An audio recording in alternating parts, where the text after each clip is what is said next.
Boa tarde a todas e a todos. É com um grande prazer que dou início à nossa palestra Contratações Públicas Sustentáveis. Eu tenho a honra de ter, né, nesta mesa a presença da professora Laura Magalhães de Andrade, que é docente da Universidade Internacional de La Rioja, em Espanha, e também advogada e consultora internacional.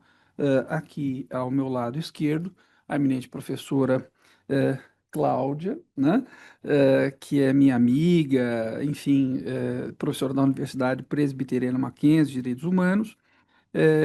Antes de passar a palavra à eminente palestrante, eu quero agradecer, né, começando pela equipe da IMAG, Ariete, Javan, meu caro amigo, né, João, sobretudo, a doutora Marisa Santos, desembargadora federal, diretora da IMAG, pela possibilidade, oportunidade em relação deste evento. Enfim, tenho sempre um apreço muito especial por escolas, né?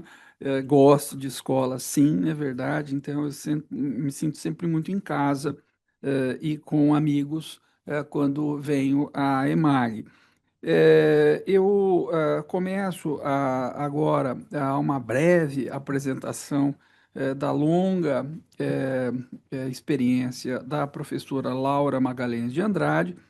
Ela é consultora internacional, advogada, pesquisadora e professora universitária, docente do mestrado em Direito do Ordenamento do Território e do Urbanismo Sustentável na Universidade Internacional de La Rioja, UNIR, na Espanha, onde também é responsável acadêmica de sustentabilidade.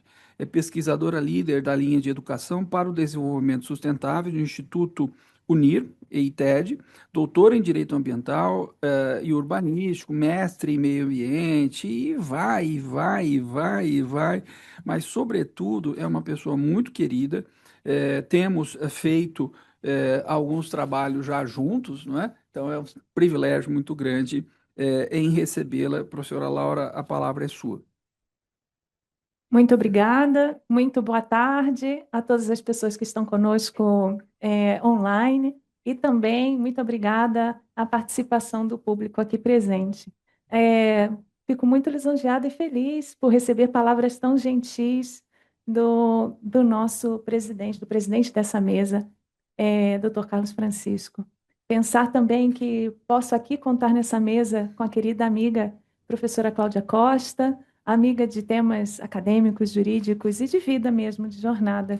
Saber que estamos entre amigos, além do trabalho jurídico, é importante em prol da sociedade, de pensar em construir soluções jurídicas para a sociedade dentro dessa mesa e com certeza um público que está preocupado com a sustentabilidade, se não estaria aqui conosco, é realmente um privilégio, é uma honra. Bem, vamos começar com um tema que é relativamente novo e que, portanto, traz uma série de questionamentos, não é? Mas hoje eu gostaria de sair um pouco do direito, sempre faço essa provocação. Claro que dentro dessa exposição vamos trabalhar algumas normas referentes ao tema, mas gostaria de dar um passo atrás, que é necessário. Pensar o que é sustentabilidade antes de qualquer coisa. Para que tenhamos uma visão que se espera, uma visão holística da sustentabilidade, necessitamos compreender quais são os seus eixos transversais fundamentais. Então, já faço essa pequena introdução, esse primeiro parênteses, exatamente para que o público presente compreenda qual é a intenção dessa fala de hoje, para além da questão normativa, não é? Bem, eu vou pular um pouquinho essa parte, que já o Dr. Carlos Francisco já me apresentou e contou um pouquinho da minha trajetória. Eu gostaria só de complementar com as partes finais, os tópicos finais, também para me colocar à disposição do público presente, e claro, também gosto muito das escolas, gosto muito de ter esses espaços de fala e me coloco inteiramente à disposição de todas as pessoas que queiram conversar, trocar experiências e desenvolver alianças mesmo, que é para isso que estamos aqui também, não é? Criar laços, laços sempre pensando no coletivo. E assim eu conto um pouquinho esses últimos 2 pontos. A Rede Internacional de Biomimética é uma iniciativa que veio da rede latino-americana de biomimética ou biomimeses, que basicamente significa ter a natureza como espelho, como exemplo de soluções para a nossa vida em sociedade. Muita gente relaciona isso às áreas das construções, da arquitetura, das soluções tecnológicas, das aerodinâmicas. Sim, isso também é biomimeses, biomimética, mas também pensar na natureza como exemplo de vida em colaboração, vida em sociedade, em solidariedade. Isso eu trabalho muito dentro do que é educação para o desenvolvimento sustentável, desde a perspectiva de criação de pertencimento e identidade, para pensar que somos parte dessa cadeia planetária e que, portanto, precisamos conjuntamente, cada um igualmente importante, igualmente pensando em soluções conjuntas de sustentabilidade. E aí tudo isso está relacionado também com a linha do CNPq, que eu venho desenvolvendo desde meu doutorado no Rio de Janeiro, de gestão ambiental sobre uma perspectiva discursiva, exatamente dentro do que é a teoria crítica do direito, né? Que traz uma visão transformadora, emancipatória, em que somos protagonistas das transformações que queremos ser e ter para o planeta. Gosto muito de contar isso nas apresentações de uma maneira mais subjetiva, porque, de fato, somos, antes de qualquer coisa, advogado, professora, desembargador, somos seres humanos. E se estamos aqui reunidos pensando no que é a aplicação da sustentabilidade, nesse exemplo tão importante que são as contratações públicas, é necessário também ter esse olhar humano, não é? E, finalmente, coordeno aqui no Brasil o Núcleo de Contratações Públicas Sustentáveis do Observatório de Contratações Públicas e sou membro do observatório, do mesmo observatório que tem a mesma finalidade, na Espanha. Só para fechar essa apresentação, essa foto ela tem alguns aninhos, foi na época do nosso período pandêmico, não é? E foi um reconhecimento do Pacto Global das Nações Unidas, da Rede Brasil, do Pacto Global das Nações Unidas, pelo meu trabalho como educadora dos nossos futuros líderes para a sustentabilidade. E por que eu trago isso? Esse papel é de cada um e cada uma de nós, não é? Aqui eu só transmito essa mensagem com um pouco de experiência que eu desenvolvi ao longo desses anos, mas a ideia é incentivar, provocar no sentido positivo, para que as pessoas também se animem a trabalhar esses temas dentro, cada uma de suas áreas de atuação, e dentro do direito, em todas as áreas do direito, a gente consegue aplicar a sustentabilidade. Tá? Mas hoje vamos focar no direito administrativo, especialmente, não é? Que vamos falar aqui hoje? Uma breve introdução e contextualização do tema, saio das minhas apresentações pessoais, vocês vão ficar entediados aqui, e também pensar numa busca por padrões de consumo sustentáveis no cenário internacional. Por que é importante pensar isso antes? Dar o passo atrás que eu propus quando me apresentei. Porque realmente é assim que nós compreendemos o que é a sustentabilidade e como se aplica no nosso contexto aqui hoje. E aí vamos passar para as contratações sustentáveis na administração pública federal. Claro que eu fiz esse recorte porque seria impossível, em pouco tempo, esmiuçar em todos os entes federativos como está o cenário das contratações sustentáveis. Então, vamos nos basear aqui, mas depois, com certeza, estou aberta às perguntas e também comentar alguns exemplos. E trago um exemplo aqui também da Prefeitura de São Paulo. E como medir a efetivação das normas relacionadas às contratações públicas sustentáveis? Porque eu já adianto para as senhoras e senhores, temos um arcabouço jurídico muito interessante. Inclusive, eu comentava com a professora Cláudia esta manhã, quando revisava a minha apresentação, e percebi que as novidades legislativas, especialmente no último ano, têm feito com que o Brasil tenha esse protagonismo no desenvolvimento de critérios para as contratações públicas sustentáveis. Na Espanha, onde eu trabalho, e dentro da universidade, como consultora também, percebi que vamos a passos um pouco mais lentos, porque, de fato, o tema é muito complexo, não é? E hoje vamos tentar, de maneira um pouco didática, simplificar as coisas.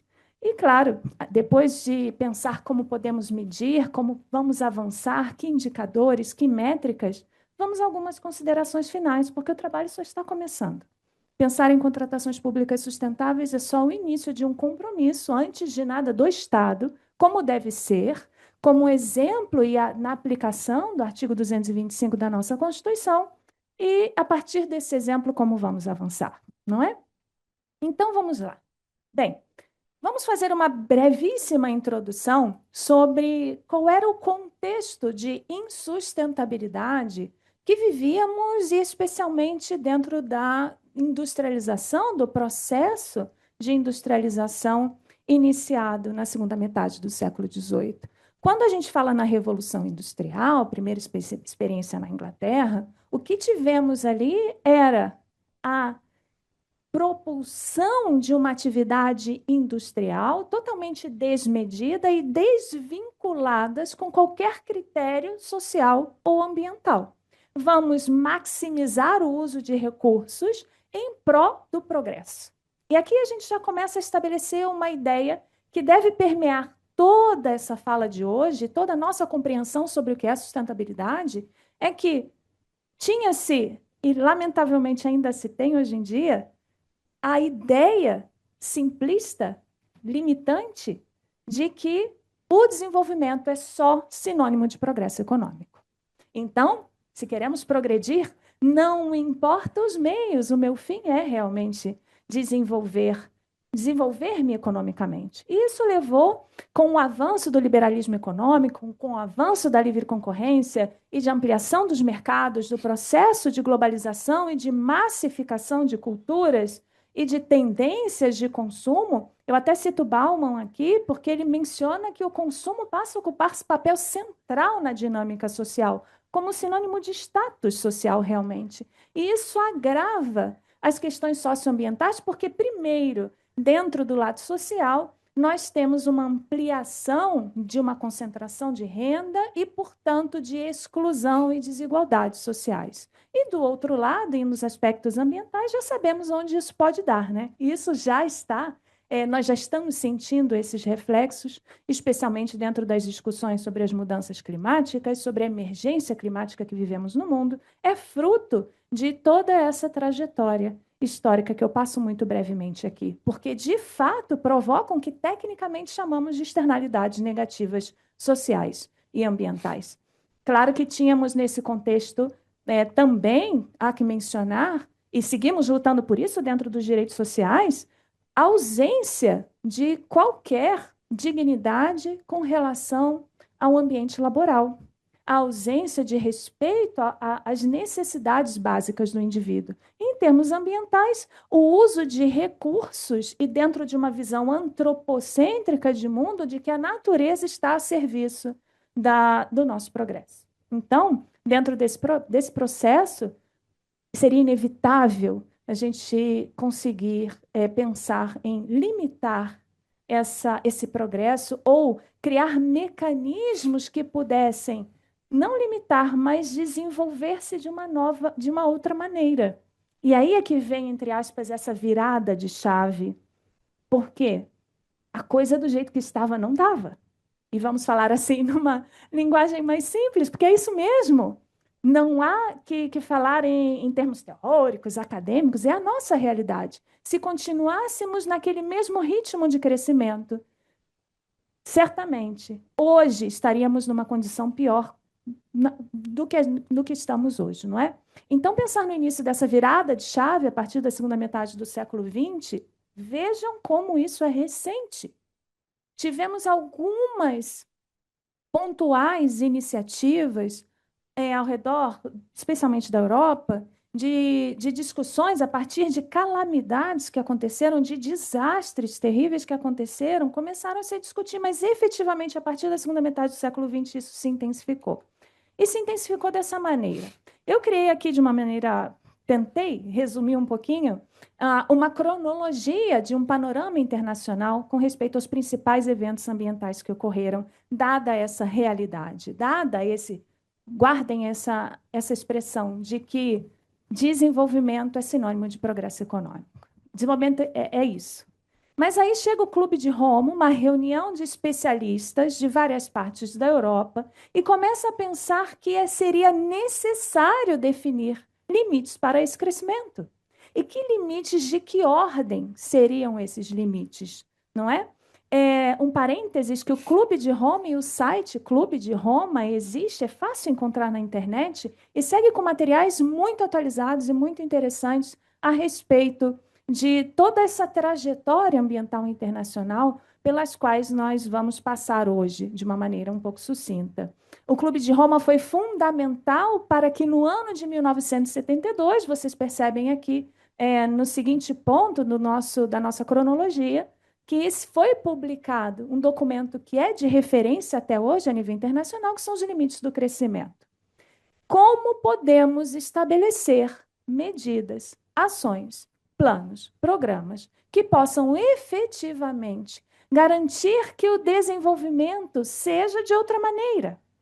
E seja de outra maneira nesse momento, tá, gente? Porque o conceito de desenvolvimento sustentável vai vir depois, fruto dos avanços a partir desse marco de referência que são os limites para o crescimento. Nesse mesmo ano, em 1972, tivemos a Conferência de Estocolmo.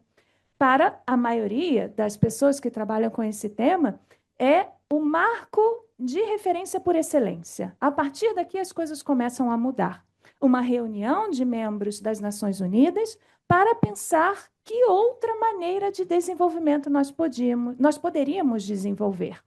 Essa conferência teve um ponto fundamental que foi a criação do Programa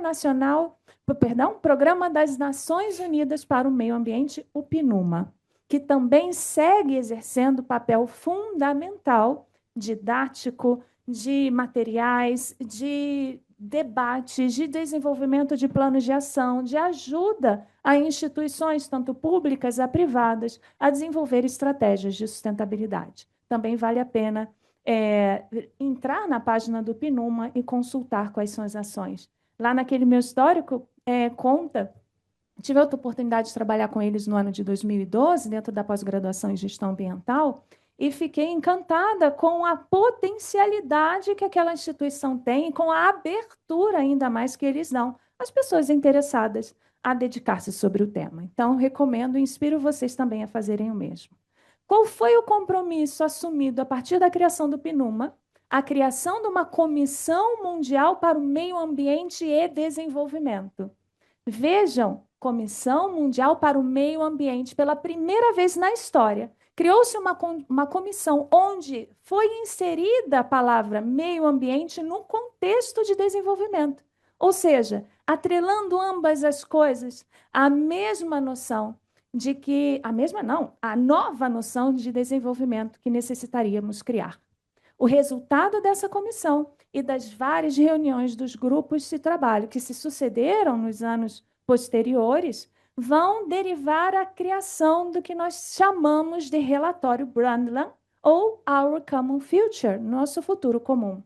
O relatório Brundtland recebe esse nome porque era o sobrenome dessa senhora que vocês veem aqui, que foi a anfitriã, era primeira-ministra da Noruega à época, e que recebeu os grupos de trabalho a apresentar os resultados dos anos anteriores de debates promovidos pelos grupos de trabalho. Sabe o que é importantíssimo fixar aqui? Nas primeiras linhas desse relatório, fica claro que o crescimento não pode ser sinônimo de desenvolvimento econômico e que, portanto, é necessário criar uma nova forma de desenvolver-se, e é aí que surge o conceito de desenvolvimento sustentável. Esse adjetivo sustentável, e aí eu crio um parênteses, vai muito mais além do conceito que eu vou esmiuçar depois no seguinte slide, mas vai no sentido de criar de criar um pensamento de estabilidade, de coerência, de equilíbrio. Sustentar-se é isso, manter-se no tempo. Gosto muito de falar sobre esse conceito com os meus alunos, e quando a gente vê no dicionário, professores, o que recebemos ali é algo até muito subjetivo e reflexivo. Um dos conceitos trazidos pelo dicionário é sentir-se honrado. E sentir-se honrado significa quais são os meus princípios e os meus valores, no meu sentido de ser social, que somos por excelência. Enfim, essa é uma discussão que a gente fica também para a filosofia do direito, dentro da educação ambiental crítica, na construção dessa sensibilização para a sustentabilidade, mas é só para que vocês tenham uma ideia da importância de adjetivar o desenvolvimento com essa palavra que é sustentável, tá? E mais à frente eu vou comentar um pouco mais sobre esse conceito. Vamos falar no passo seguinte. Tivemos, no Rio de Janeiro, em 1992, eu tinha 10 anos de idade, já declarei aqui minha idade, né? E eu estava vendo pela televisão, que eu sou do Rio de Janeiro, uma cúpula reunida com 179 países, que, entre outros documentos de referência, como é a Carta da Terra, a primeira vez que falou-se a nível mundial sobre biodiversidade, por exemplo, temos a criação de uma primeira agenda. Uma agenda com princípios que deveriam nortear o que vamos aplicar de desenvolvimento sustentável, porque, afinal, temos esse conceito e como fazê-lo? Essa é a pergunta que nos fazemos até hoje, não é, gente? Vamos pensar como aplicamos a sustentabilidade. E a Agenda 21 nos dá as primeiras orientações. Depois tivemos outros eventos, a Rio+5, a Rio+10, a Rio+20, sempre num tom muito crítico dentro do que é ideal. E esse ideal acabou de passar com a COP30, que nós tivemos em Belém do Pará, no sentido de que necessitamos estabelecer compromissos e ações concretas em prol da sustentabilidade, e dentro do contexto da emergência climática não é diferente, está tudo conectado. E, efetivamente, ao longo desses anos todos, o que se avançou não foi tão ideal como se esperava. Mas temos resultados muito positivos de aplicação e localização, como chamamos da Agenda 21, localização especialmente nas cidades. E aí, por que eu conto tudo isso, gente? Porque esses marcos de referência, eles vão estar expressamente relacionados e mencionados em todas as normas de contratações públicas sustentáveis que vamos ver adiante.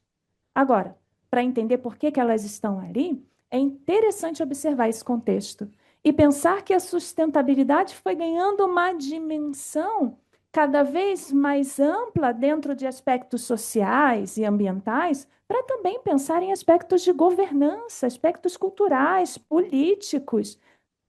Claro, porque se preza e se espera o equilíbrio das relações humanas, não é? Então, a Agenda 21 também, o que veio depois, veio como também reforçar o que seria a sustentabilidade e como aplicá-la. Até que chegamos à Agenda 2030.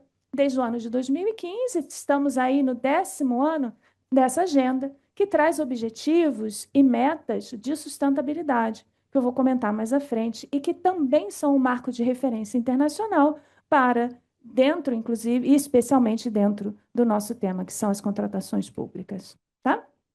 Seguimos aqui. Vamos ao conceito. E por que é importante voltar um pouquinho ao conceito do relatório Brundtland? Porque, além da questão da estabilidade, do equilíbrio entre as relações humanas, vamos pensar no caráter intergeracional, que aqui está mencionado expressamente. Porque é o desenvolvimento que responde às necessidades do presente sem comprometer a capacidade de resposta das gerações futuras às suas próprias necessidades.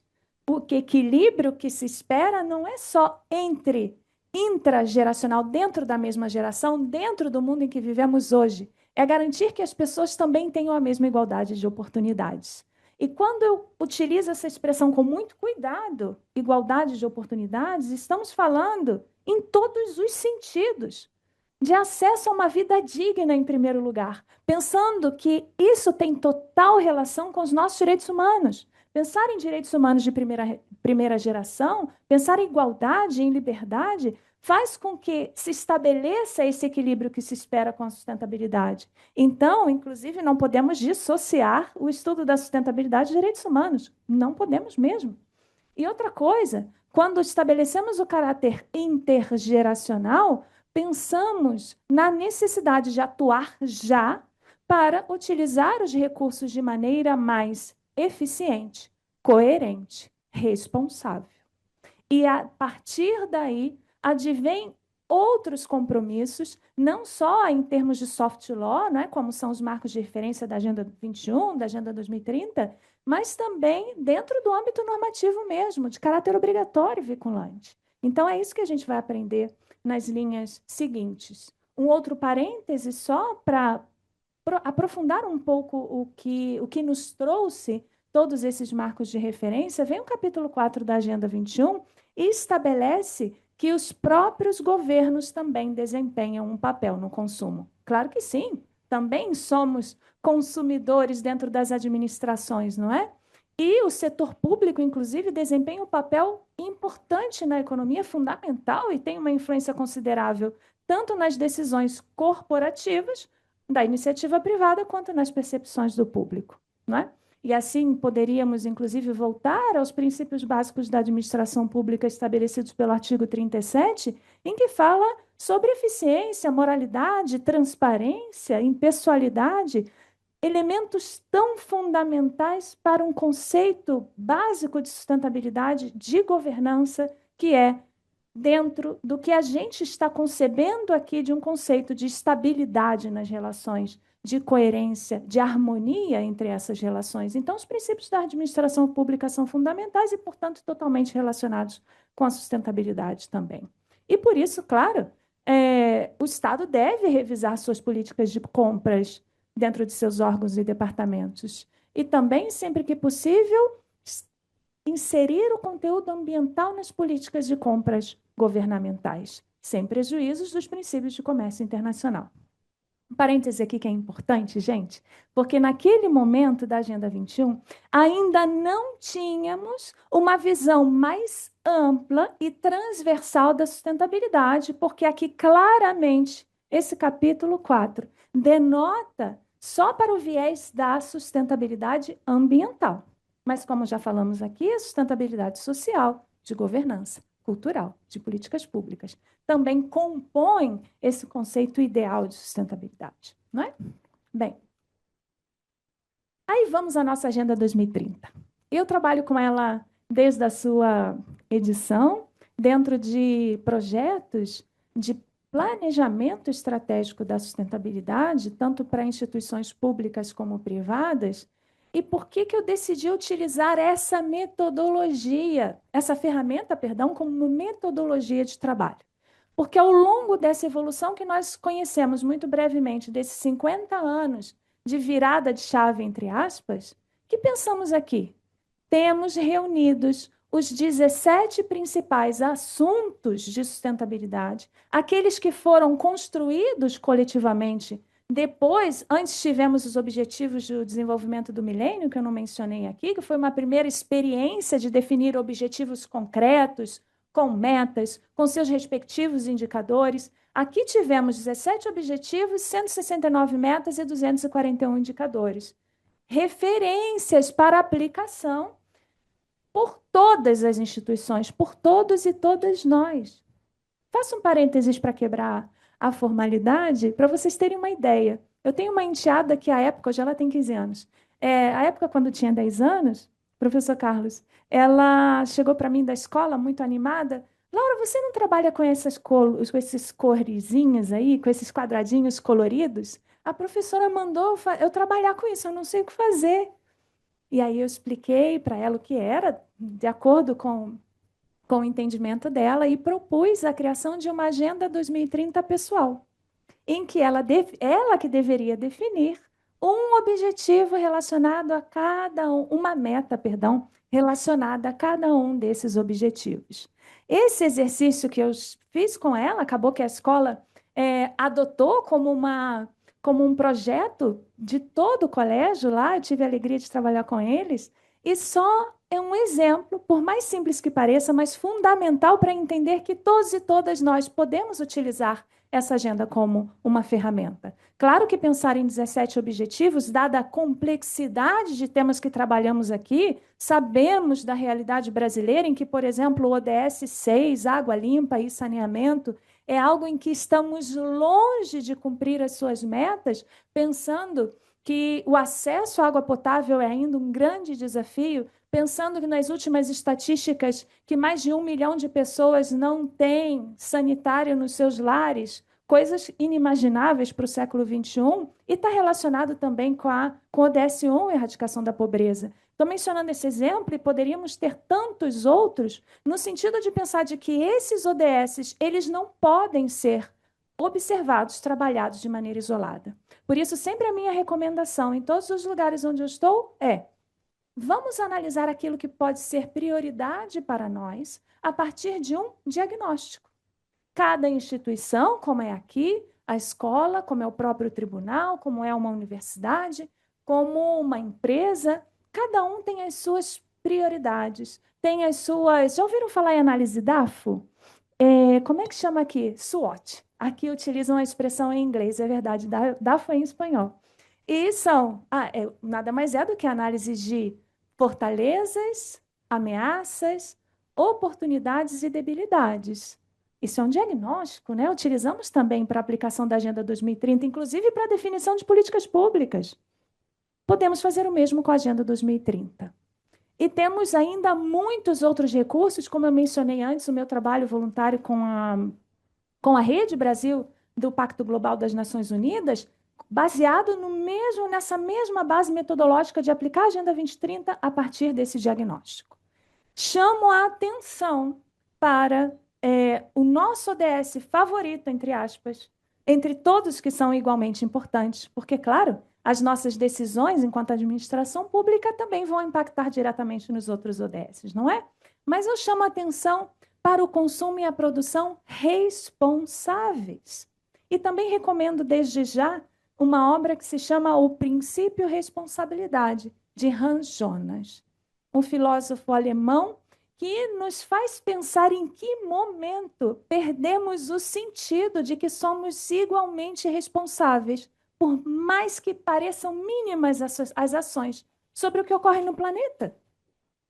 E aqui, esse ODS 12 traz, inclusive na sua meta 7, contempla a necessidade de promoção de compras públicas com observância de critérios de sustentabilidade. Ou seja, esse poderia ser o nosso ODS querido, mais prioritário, vamos dizer assim, mas ele está totalmente relacionado, aí eu volto um pouquinho. Vejam o ODS 9, Indústria, Inovação e Infraestrutura. As nossas escolhas dentro de quais materiais, de quais tecnologias vamos utilizar, estão diretamente relacionadas ao ODS 12. Porque, no final das contas, gente, e simplificando algo que não é simples, é pensar que precisamos fazer melhores escolhas, seja na administração, seja na nossa casa, seja na nossa vida individual ou coletiva. E, para isso, eu também elencaria um outro ODS fundamental, especialmente em se tratando de administração pública, que é o ODS 16. Para que tenhamos instituições fortes, sólidas, necessitamos ser exemplos e aplicar, antes de qualquer outro ente, os princípios de administração pública que eu mencionei e pensar que a responsabilidade deve começar por nós, enquanto administradores e administradoras. E como fazemos? Fazendo melhores escolhas. Começamos por aí. Agora, como fazendo? Como fazê-lo, não é? Adotando critérios de contratações públicas sustentáveis. Aí é que a gente chega no ponto fundamental dessa fala de hoje. Que critérios são esses? Como podemos adotá-los? Mas percebam que esses critérios, e por favor, vamos sair dessa visão reducionista de que é só sustentabilidade ambiental, é só meio ambiente natural. Não é isso. Aqui fica claro que os critérios de contratação pública sustentáveis, especialmente tomando como referência a Agenda 2030, permeia assuntos igualmente importantes e complexos de ordem social, econômica, política e cultural. Ficou claro aqui, não é? Por esses temas fica fácil perceber que devemos ir além da sustentabilidade ambiental. Acontece que, já dou um spoiler para vocês, começamos com a previsão normativa de critérios de sustentabilidade ambiental, pensando mais em eficiência de recursos, em gestão de resíduos, como a gente vai comentar mais à frente. Acontece que já estamos começando a avançar no sentido de incluir elementos de governança, de integridade, de direitos sociais, especialmente dedicados às camadas mais vulneráveis. Ou seja, como eu disse lá no início, estamos avançando bem, e melhor até que em outros países com os quais eu venho fazendo essa análise crítica comparativa, não é? E só coloquei aqui abaixo uma observação importante. Por que no texto original do DS12, na meta 7, falava-se em compras públicas, como está aqui, e por que nós adotamos a expressão contratações públicas? É um detalhe que parece simples, mas é importante, porque não são só bens de consumo, são serviços que precisam estar norteados pelo princípio da sustentabilidade. Mas, Laura, a sustentabilidade virou um princípio? Sim. A gente vai aprender mais à frente que sim. Então, contratações públicas que visam a abarcar todas as formas de relação da administração com os seus fornecedores e com seus administrados. Bem? Bem, agora um dado importante, o último dado que eu encontrei do Ministério de Gestão, Inovação e Serviços Públicos do ano passado. Atualmente, as contratações públicas representam 12% do PIB do país. Que responsabilidade, né, gente?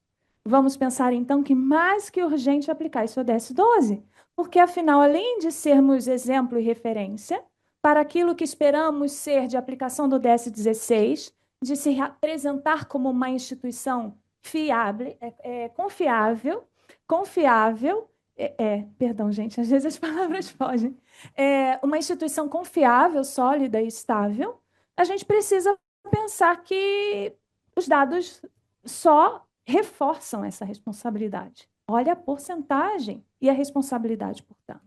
Né? Agora, o que a gente faz com isso? A partir, e aí vem o seguinte ponto da minha fala, de uma análise normativa agora. Vamos começar a compreender como é que está isso na legislação brasileira, tá bem?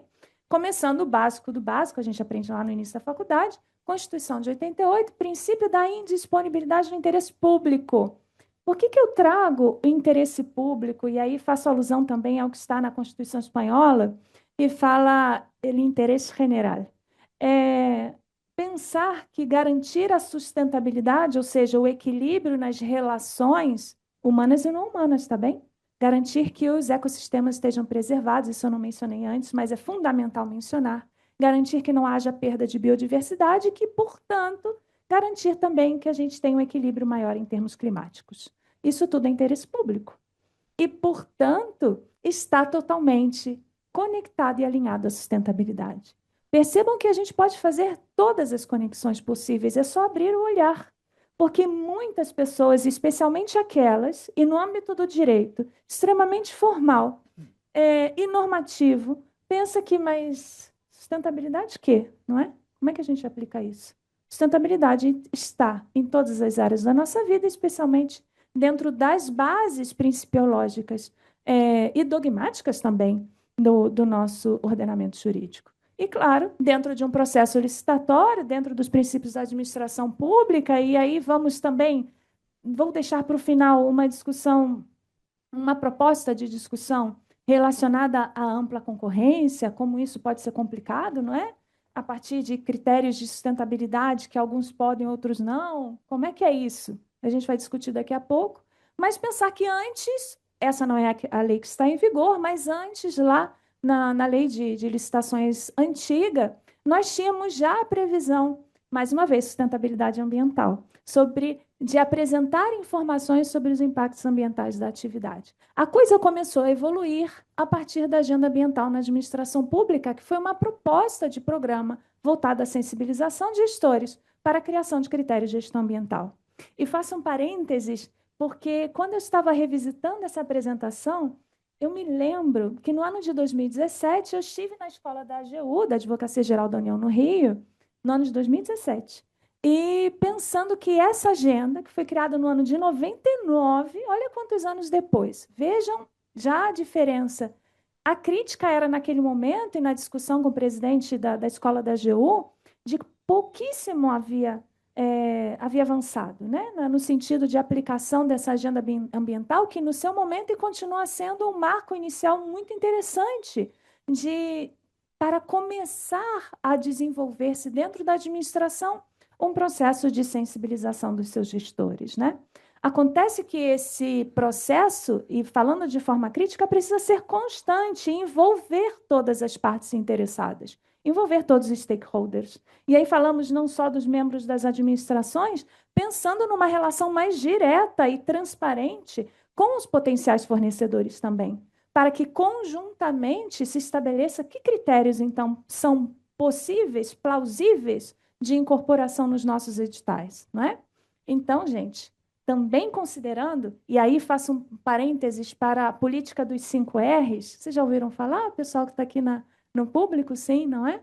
5 R's tem tudo a ver com o nosso ODS 12 e que vai repercutir diretamente no ODS 6, Água Limpa e Saneamento, e no nosso impacto no ecossistema terrestre, por exemplo, o ODS 14. Vamos pensar que, antes de qualquer coisa, vamos consumir algo. Preciso abrir um edital para comprar canetas. Bem, preciso mesmo? Ainda tenho? São suficientes? Ou seja, necessário e fundamental a criação de um inventário permanente, constante, que está previsto não só na agenda ambiental da administração pública, mas também nas políticas de gestão de logística sustentável que vamos ver mais adiante, que também é um outro elemento fundamental e obrigatório, de acordo com a nossa normativa. Acontece que o repensar faz com que a gente vá para o seguinte R, que é o recusar. Opa, não preciso de tanto. Opa, agora não é o momento. Bem, se eu não consigo recusar, realmente necessito daquele bem ou daquele serviço, agora vou pensar em repensei, recusei, comprei. Agora, essa compra precisa estar pautada em elementos como: eu posso reciclar o material que está nessa caneta? Posso reutilizar o material que está nessa caneta? Reutilizar e reciclar tem uma diferença básica. Reutilizar, a gente não muda as características físico-químicas do material. E reciclar, sim, pode ser que sim. E mais, num conceito contemporâneo de economia circular, que é pensar, será que é uma evolução da logística reversa, né? Que é pensar, eu consigo devolver isso para a cadeia produtiva? Já estou adiantando algo que eu vou falar com muito detalhe, que é o ciclo de vida do produto, que está expressamente previsto nas legislações atuais sobre contratações públicas sustentáveis. Ou seja, repensar tudo isso é núcleo direto do ODS 12, papel central da administração e de todos nós de alguma forma. E aí a professora Cláudia falava, isso é consumo consciente.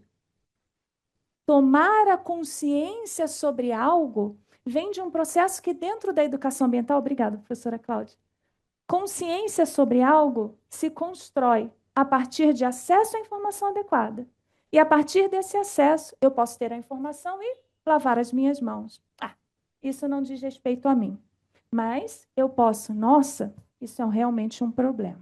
Eu me sensibilizo sobre ele. E aí, o seguinte passo é tomar a consciência para a ação.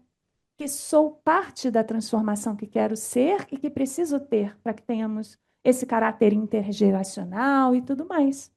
Então, a consciência, antes da consciência, vem o que estamos fazendo aqui hoje, dar acesso à informação adequada para a construção de um sentido crítico de sensibilização, não é? Essa é a educação ambiental para a sustentabilidade, que é o que eu mais gosto de fazer de tudo que eu faço com sustentabilidade. Mas vamos lá. Seguimos aqui. Antes de seguir com a cronologia, vamos lembrar do nosso artigo 225, gente. Direito fundamental ao meio ambiente ecologicamente equilibrado. E responsabilidade do poder público e da coletividade para defendê-lo e preservá-lo. Como fazê-lo? Já aprendemos que não basta só sustentabilidade ambiental, é um dos eixos, não é?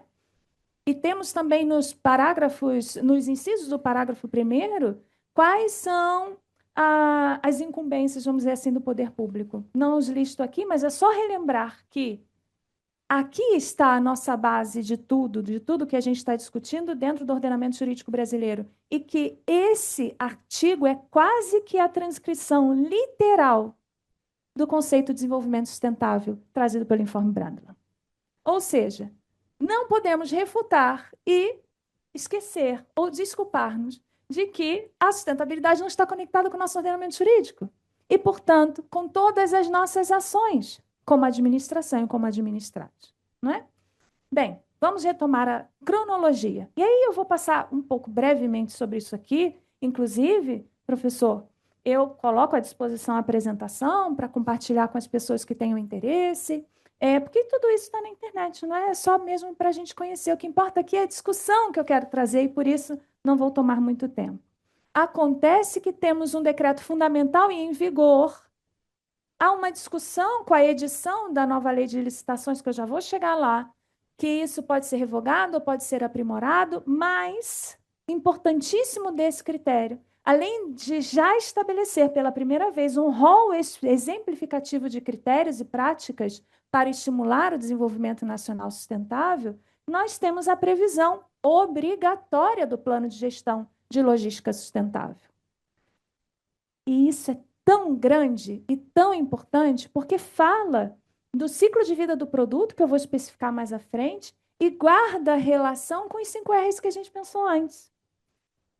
Guarda relação, inclusive, com repensar toda a cadeia, desde a escolha do meu fornecedor, desde a minha elaboração do meu edital e, especialmente, o acompanhamento e avaliação dos resultados da execução do contrato.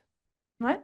E isso vai também em linha com tudo que a gente vai aprender daqui por diante. A Instrução Normativa número 10 de 2012 fala que o nosso plano de gestão de logística sustentável deve contemplar objetivos, responsabilidades, ações, metas, prazos de execução e mecanismos de monitoramento e avaliação. Exatamente o que eu acabo de comentar. Porque, se não é assim, é a mesma lógica daqueles que estudam políticas públicas. Dentro do ciclo de políticas públicas, estamos como um ciclo, pensando, planejamos, diagnosticamos, estabelecemos a partir do diagnóstico um primeiro plano de ação, executamos e temos muito claramente a ideia de como vamos monitorar e avaliar a execução desse plano. E, a partir daí, pensar nas propostas de melhora que devemos priorizar depois e retomando isso dentro de um novo diagnóstico, que é a mesma coisa. Agora, a minha crítica, e eu passo até... Uma crítica não é a melhor palavra. Seria uma provocação, porque eu, enquanto não estou dentro da administração, não saberia dizer se há, de fato, esse mecanismo de monitoramento e avaliação. Dentro das administrações, muitas delas têm as suas A3P, muitas delas têm os seus PLS. Agora, na prática, como funciona isso? E nós, como podemos saber se as coisas estão funcionando? Princípio da transparência. Temos os dados atualizados? Podemos acompanhar? São perguntas que eu deixo como algo importante a se considerar dentro do que é a sustentabilidade, não só nas contratações, pensando de âmbito geral mesmo. Outro exemplo, decreto que regulamenta o pregão eletrônico traz o princípio do desenvolvimento sustentável. Vamos ver isso em outros momentos da nossa cronologia normativa. Mas já adianto que também aqui, não é, professor? Desembargador. Agora eu não sei como eu chamo o senhor, desembargador. Vamos pensar que o próprio debate jurídico-acadêmico sobre se o desenvolvimento sustentável é um princípio, é um objetivo e tudo, interessante, não é? Vamos pensar que pode ser tudo isso? Porque o princípio do desenvolvimento sustentável está arraigado na nossa ideia de responsabilidade do 225 da Constituição, como vimos. Também vimos que dentro do panorama ambiental internacional, no qual estamos inseridos, o qual o Brasil ratificou todas as agendas, todos os documentos e compromissos, também reforça que o desenvolvimento sustentável deve ser a base, desembargador. Então, como aplicar em todas as nossas ações? Esse é o grande desafio, não é? E aqui, mais uma vez, que deve ser aplicado em todas as etapas do processo de contratação. Agora vamos à nova lei. a lei que está em vigor, que é a Lei de Licitações e Contratos. Começamos por uma imagem que eu peguei das guias, de uma das guias de contratações sustentáveis, essa é da Controladoria Geral da União, que traz esse ciclo que eu mencionei. Exatamente o ciclo que eu mencionei, essa lógica se aplica para políticas públicas e também dentro do que esperamos de uma contratação pública sustentável. Planejamento, edital, execução, gestão de resíduos e, outra vez, planejamento. Enfim, é um ciclo realmente. Traz essa nova lei o desenvolvimento nacional sustentável como princípio e como objetivo do processo licitatório. E aqui cabe um parênteses interessante, porque o princípio nós já falamos. E o objetivo? Algo que seja prospectivo, resolutivo, no sentido de que tenha uma meta bem definida, um indicador bem definido para, mais uma vez, que possamos avaliar a sua execução. Então, esse objetivo a perseguir depende da definição clara, tanto qualitativa como quantitativamente, para medir se estamos realmente sendo mais sustentáveis ou não, não é? E isso passa, como eu já mencionei antes, e agora de uma maneira um pouquinho mais aprofundada no seguinte slide, do ciclo de vida dos bens consumidos pela administração pública. Começa com a ideia dos 5 R's, como já mencionamos, vai no sentido também da proposta de economia circular tão importante e que não vai além da logística reversa, porque não necessariamente retorna ao mesmo ciclo produtivo, pode servir o que antes era um resíduo e que poderia virar um rejeito. Rejeito é aquilo que vai ser descartado, tá? Resíduo é aquilo que pode, de repente, ter uma destinação final adequada. Isso de acordo com a Política Nacional de Resíduos Sólidos. E aí, a partir desse momento em que se pode fazer uma nova escolha e retomar, ainda que seja para um ciclo diferente, produtivo, a gente tem uma economia circular muito eficiente. Eu dou um exemplo, gente. Eu moro na Espanha, na Galícia, e é uma região que tem uma indústria pesqueira muito forte e que tem resíduos importantes de mariscos, cascas, coisas duras que é difícil de você utilizar de uma outra maneira.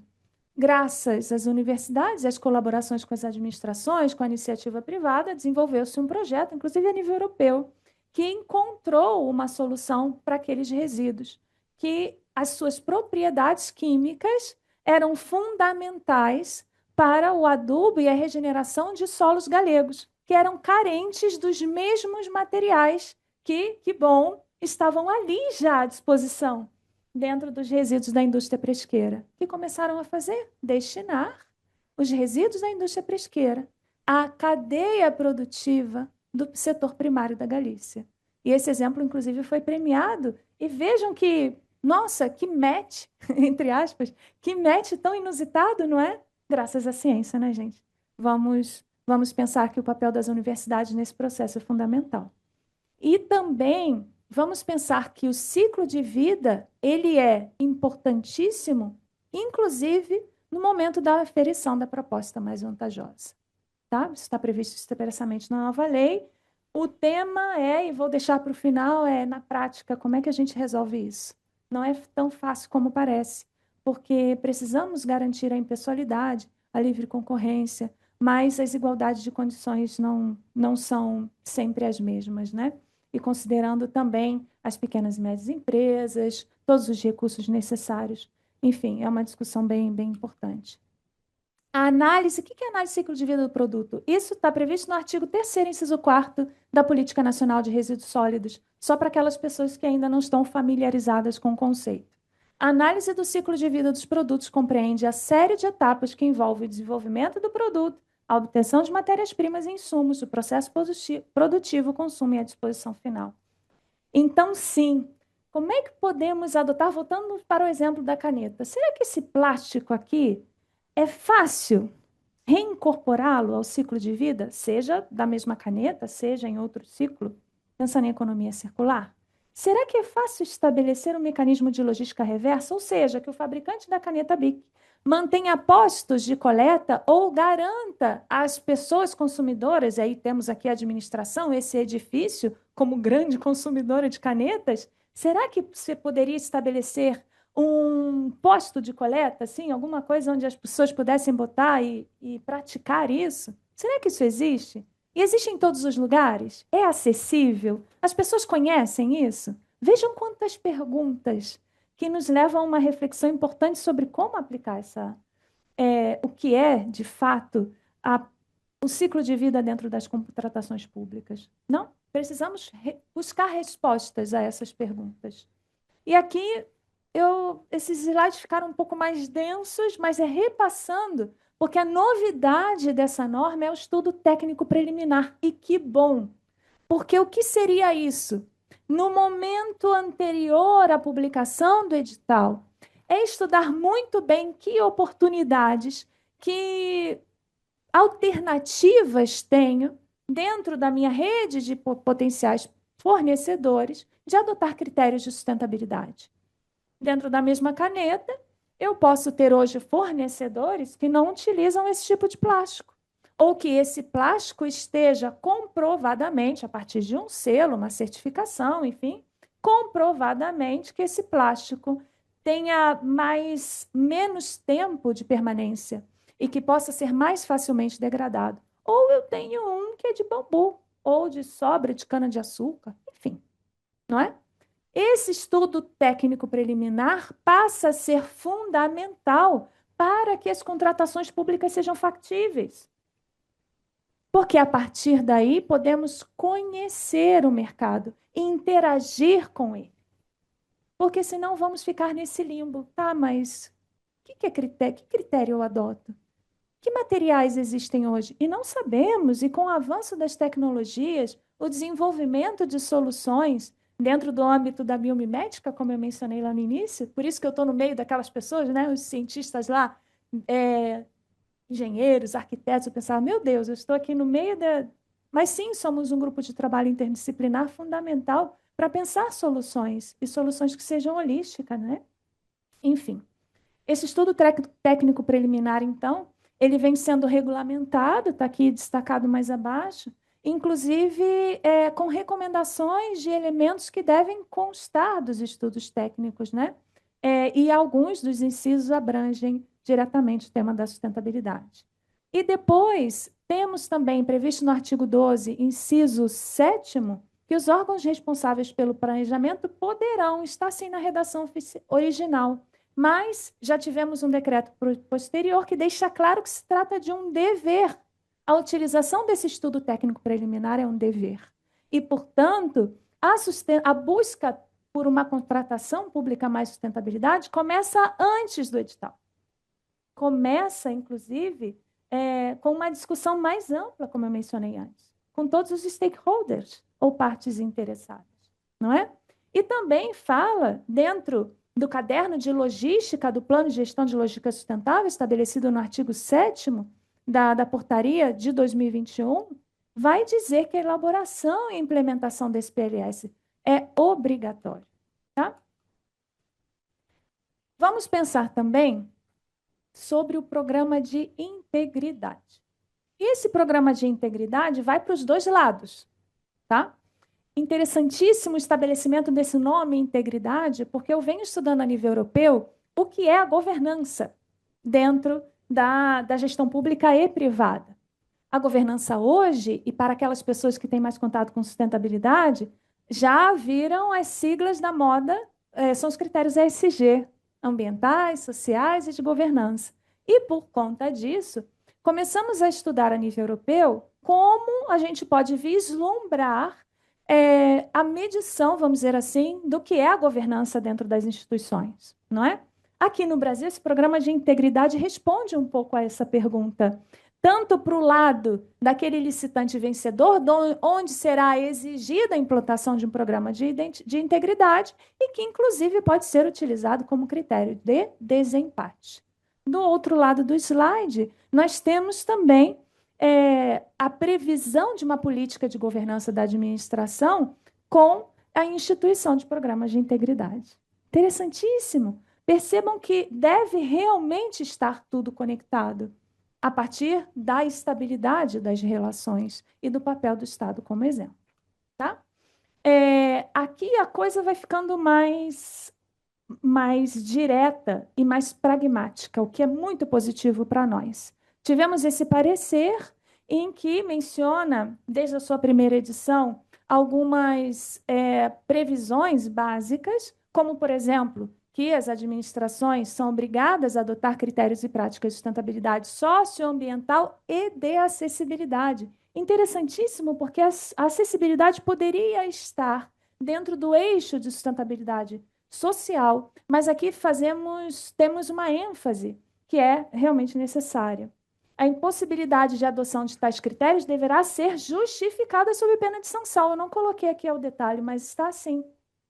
E aí, por conta disso, dada esta obrigatoriedade, muito bem, estamos obrigados. E como fazemos? E aí começam a ser editadas e publicadas guias nacionais de contratações sustentáveis pela AGU. Esse passo recente, gente, é dessa década. Fundamental para deixar o cenário um pouco mais objetivo, mais factível, porque realmente é um mundo tão complexo de bens e serviços, de critérios que podem ser utilizados e, ao mesmo tempo, sempre tendo o cuidado de cumprimento dos princípios da administração pública, que como fazê-lo?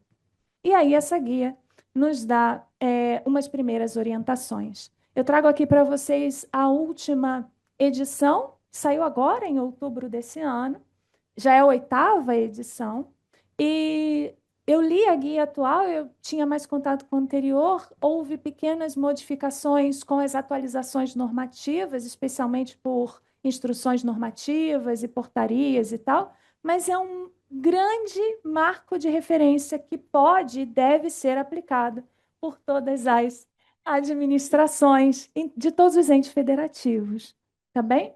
E aqui algumas orientações básicas. Quando não houver previsão no Guia Nacional, porque o guia estabelece, inclusive, uma classificação por bens e serviços muito bem detalhada, bem interessante.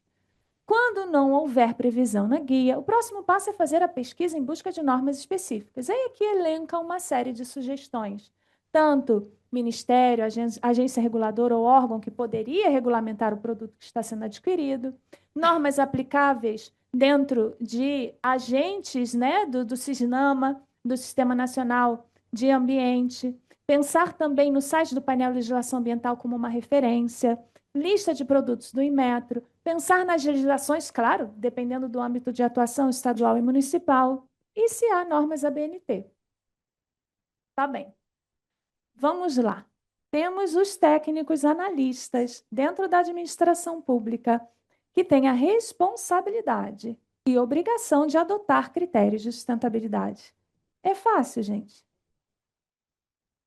Nada fácil. E para cada objeto, há que se fazer um estudo complexo, transversal, que busque esgotar todas as variáveis que podem compor aquele objeto. É por isso, e mais uma vez eu agradeço o espaço, que seja o primeiro de muitos. Precisamos nos formar e nos capacitar sobre esse tema. E considerando também que estamos num momento de transformação em que toda hora vem novidade.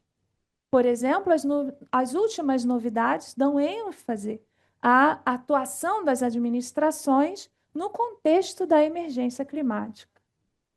A necessidade de estabelecer etiquetas, rótulos ambientais, dentro de bases muito específicas de aferição e de certificação. Ou seja, o tema é complexo realmente. E é por isso que hoje eu trago aqui as linhas iniciais, mas temos muito que conversar ainda. Tá? Algumas das últimas novidades legislativas, reforçando que não é mais só sustentabilidade ambiental sobre meio ambiente natural. Temos aqui a definição, a exigência de um percentual mínimo de mão de obra constituídas por mulheres vítimas de violência doméstica, por exemplo. Ações de equidade entre mulheres e homens no ambiente de trabalho como critérios de desempate nas licitações. Vejam a importância disso. Agora eu abro um parênteses, porque esse decreto é de 2023 e ele vem num contexto internacional pulsante. Por quê? E aí, especialmente dentro do âmbito europeu, que é o meu âmbito de atuação e de estudo. No ano anterior, começou-se a se desenhar uma nova diretiva europeia sobre a elaboração, a obrigatoriedade de elaboração de relatórios de sustentabilidade pelas empresas. E o que veio foi um avanço com respeito à diretiva anterior. Na Espanha, por exemplo, nós temos em vigor uma lei de 2018 que já define critérios de sustentabilidade e como esses critérios devem ser reportados nesses relatórios. E aí a gente vem com essa nova diretiva e estabelece uma complexidade de critérios.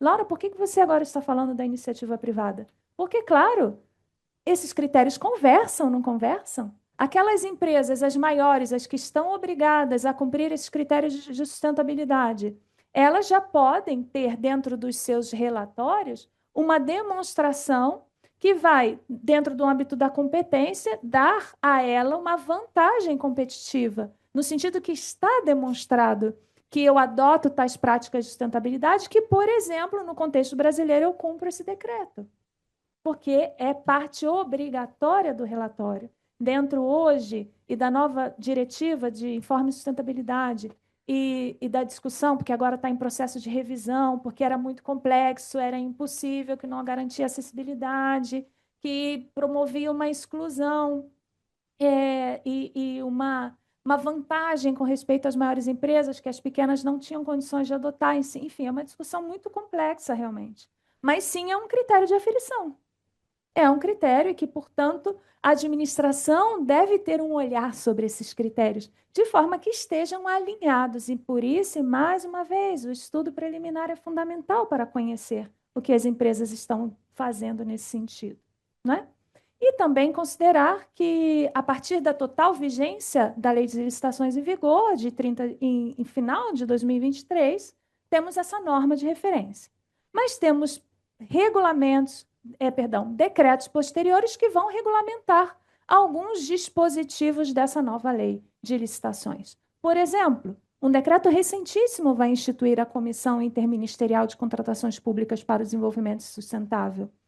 Importante porque, a partir de aí, espera-se que se desenvolvam medidas de monitoramento, de avaliação, crítica desses resultados, saber como vamos evoluir, né?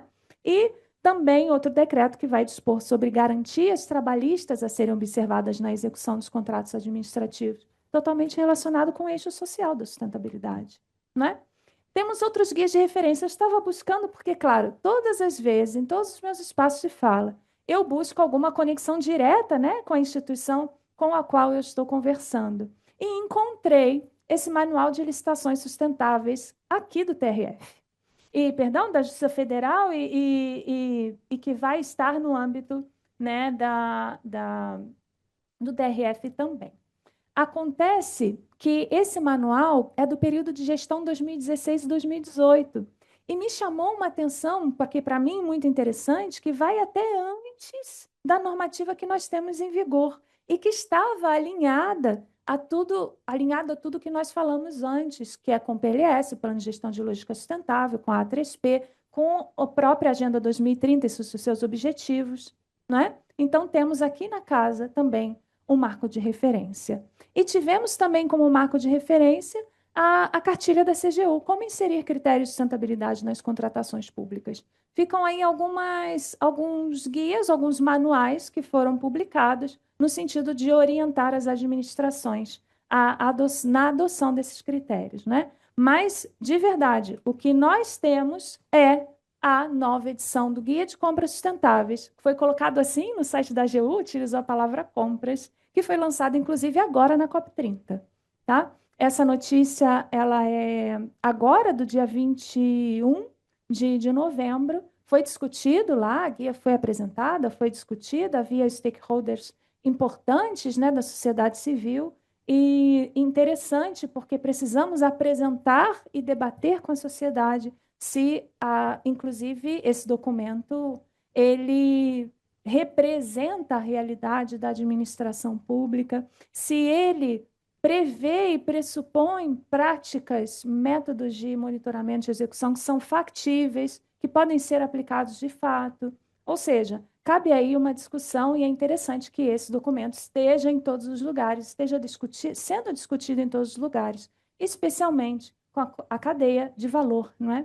Não havia mencionado antes, mas é importante também ter essa ideia de conceito de cadeia de valor, na qual a gente precisa se relacionar com os nossos fornecedores de maneira direta, em contínua, trocando informações, aprendizados e conhecendo cada vez mais o nosso mercado. Tá? Bem, aqui só um parênteses, um exemplo de guia local, é aqui do município de São Paulo, e me chamou a atenção que ele é bem recente, é um exemplo de que as outras administrações estão trabalhando nisso.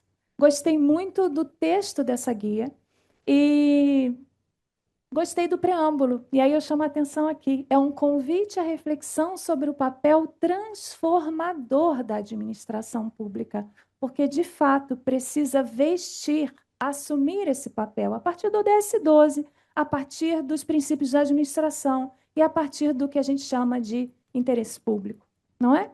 Ao tratar de contratações, vamos pensar, no caso desse ente federativo local, que devemos construir um modelo de cidade mesmo, seja mais justo, resiliente, ético e inclusivo, e que, portanto, precisa compreender que o desenvolvimento também é sinônimo de cuidado. Gostei muito desse preâmbulo, acho que é muito inspirador, é muito reflexo de tudo que nós conversamos hoje e é o que deve perseguir as administrações e toda a sociedade, não é? Agora vamos para a parte final. E não sei, desembargador, se eu estou bem de tempo. Não, perfeitamente. Sim? Como medir a efetivação das normas relacionadas às contratações públicas sustentáveis? Porque aí está o X da questão. Vimos que temos um arcabouço jurídico cada vez mais sólido, temos marcos de referência muito bem orientativos que nos ajudam a delimitar esses critérios, mas aí vem a realidade. A realidade é, primeiro, já temos firmes os critérios de monitoramento e de avaliação? Temos. Esses critérios são suficientes para nos dizer quais são os passos seguintes? Onde podemos melhorar? Quem devemos envolver? Não sei, pessoal. Estou aqui jogando as perguntas como uma reflexão, não é? Temos algumas iniciativas. Por exemplo, o Tribunal de Contas da União estabeleceu o índice de acompanhamento da sustentabilidade na administração, tá? E depois vamos ver alguns dados relacionados a esse índice para tentar medir, porque, claro, só avaliamos algo se temos dados quantitativos e qualitativos, não é? Intensificação dos trabalhos da Comissão Interministerial de Sustentabilidade na Administração Pública. Por que eu coloquei a palavra intensificação?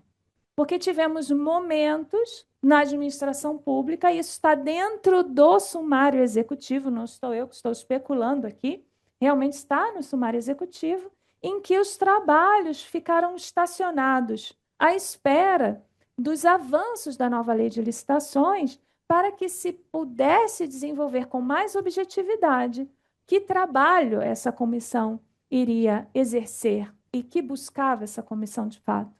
E o acompanhamento pelo TCU das providências no tocante ao Plano de Gestão de Logística Sustentável e de Plano Anual de Contratações. Vimos que são obrigatórios. Bem, algumas iniciativas. Confesso que não conheço e não foi possível mapear todas elas e pensar na enormidade da administração pública em todos os entes federativos. Mas pensar dentro do que eu elenquei, que resultados nós já temos e podemos mencionar. Temos que dentro do índice que foi desenvolvido pela TCU, cuja avaliação é de 0 a 3, o desenvolvimento dos nossos poderes obteve a média geral de 1,64. Está ali no meio do caminho, o que representa um desempenho intermediário da administração pública federal.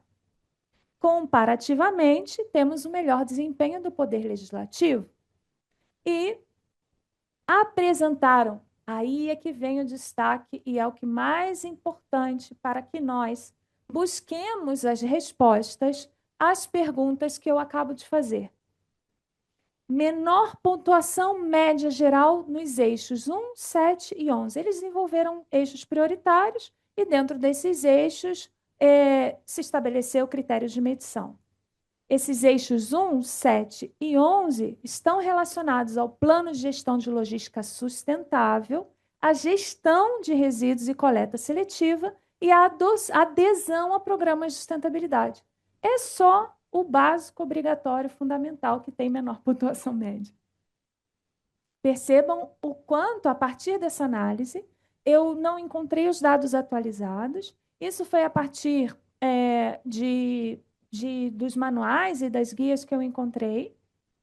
E agora, vamos pensar que, ao analisar esses dados, um autor Ferraz, no ano de 2021, publicou, dentro do período de 5 anos, 2014 a 2019, que as compras com itens sustentáveis corresponderam somente a 0,89% do total. E que, embora os números tenham melhorado progressivamente, alcançando 1,35% em 2019, os percentuais estão longe do exigido.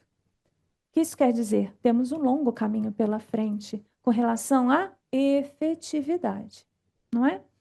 E isso já parto para as minhas considerações finais para abrir ao debate. Porque, afinal, a sustentabilidade, e eu trago como reflexão, retomando tudo que nós falamos aqui, desde o panorama ambiental internacional, até a evolução do ordenamento jurídico brasileiro sobre o tema dentro das contratações públicas, mas, de fato, a reflexão que devemos fazer é: a sustentabilidade é um processo contínuo de construção, que depende de um monitoramento, de uma avaliação e uma disponibilidade de dados atualizados, porque sem dados a gente não pode, não consegue saber como avançar. Agora, como é que a gente conquista isso? Num processo também constante de formação, lembrando que tudo começa com acesso à informação adequada, a capacitação, especialmente no nosso caso das administrações, das pessoas que vão trabalhar diretamente com o tema, formação e capacitação contínua dessas pessoas, porque elas precisam analisar uma transversalidade de elementos e que requer tempo, trabalho, estudo, não é? Porque a sensibilização é o passo seguinte e é fundamental para compreender a sustentabilidade como um princípio e como um objetivo também, com esse caráter resolutivo que eu mencionei antes. Um processo.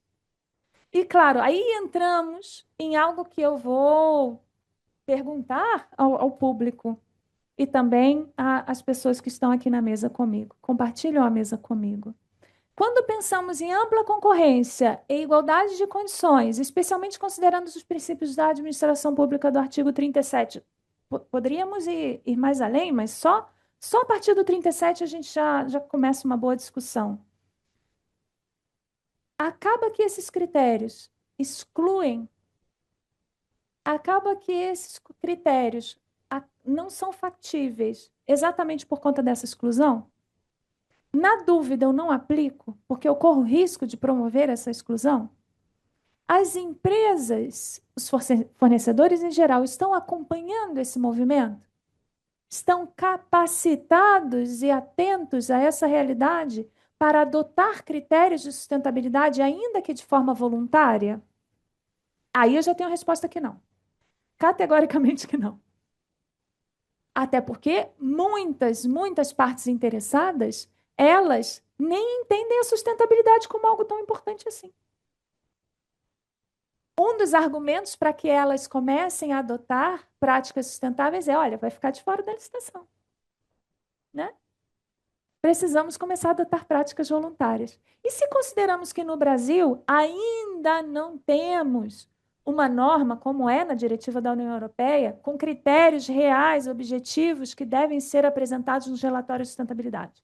Critérios baseados no ESG, né? Porque é sustentabilidade, mas é uma forma mais Ai, é difícil falar de ESG porque é uma outra discussão. Eu costumo ser bem crítica porque tende a limitar o que deve ser a sustentabilidade, tá? Mas, sim, a diretiva está baseada em critérios de sustentabilidade, menciona a Agenda 2030, que para mim é a ferramenta mais completa que existe, mas ponto.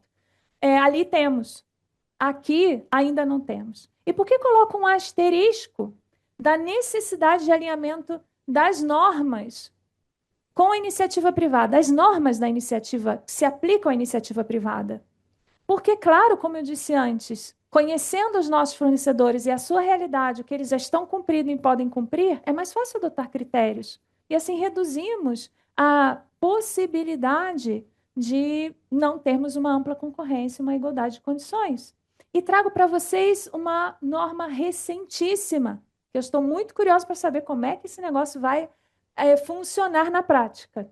Esse decreto 2705 de 2025 estabelece a taxonomia sustentável brasileira como instrumento do Plano de Transformação Ecológica do Poder Executivo Federal. Que bonito, né?